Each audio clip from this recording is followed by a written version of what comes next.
creare una quantità di esercizi commerciali delimitati e magari riconoscibili anche con una piccola targhetta, un adesivo fuori l'esercizio commerciale, e dove le persone che possono essere vittime di o stalking o baby gang che vengono seguite, e ne abbiamo avuto anche di questi, possono trovare rifugio immediatamente. Negozi che diventano punto di riferimento, luogo sicuro in cui trovare rifugio in caso di violenze, aggressioni da parte di bulli o baby gang.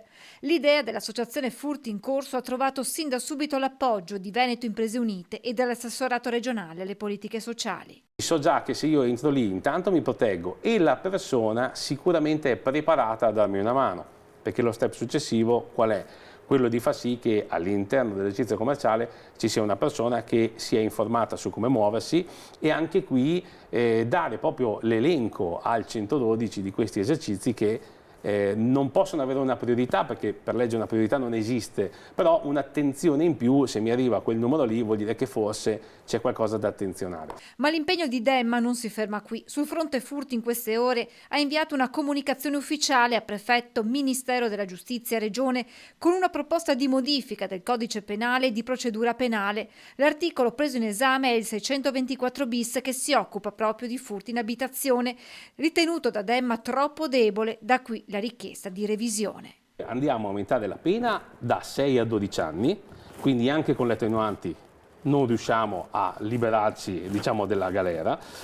E ho aggiunto anche delle virgole, cioè perché si può dargli da 6 a 12 anni. Le aggravanti prese in considerazione tengono conto del furto commesso da più persone, mediante violenza sulle cose, frazione o utilizzo di strumenti idonei allo scasso, all'interno di abitazioni o su pertinenze indipendentemente dall'orario e con presenza anche temporanea di persone all'interno. Ma la cosa che mi interessava di più era anche per la presenza all'interno dell'abitazione, anche temporanea, perché ovviamente questa cosa è costruita anche con le virgolette in maniera che non possa essere impugnata, di persone all'interno dell'abitazione, perché per me è una grandissima aggravante.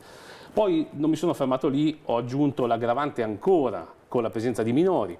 Minori ai quali è dedicato un ulteriore progetto portato avanti da Furti in Corso insieme all'assessore Paola Roma. L'idea che nasce di questo fumetto, è un fumetto di un 24-26 pagine, perché abbiamo già sviluppato un po' di idee, dedicato principalmente ai giovani. Allora, inizialmente è pensato da terza media fino alla terza superiore. All'interno del fumetto si svilupperanno 4 storie, tutte rivolte ai giovani per fornire loro strumenti utili nel caso si trovino ad affrontare determinati scenari.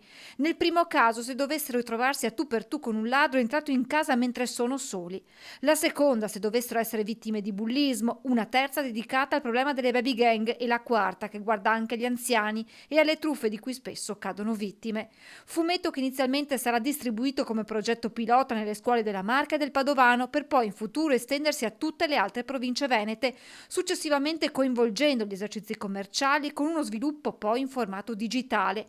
La prima copia potrebbe essere pronta con l'avvio del prossimo anno scolastico e per i più piccoli l'idea è di trattare in modo dedicato il tema con altre modalità. Magari fare una rappresentazione teatrale dove viene gestito in maniera anche simpatica, ma già cominciamo a insegnargli come muoversi a questi bambini.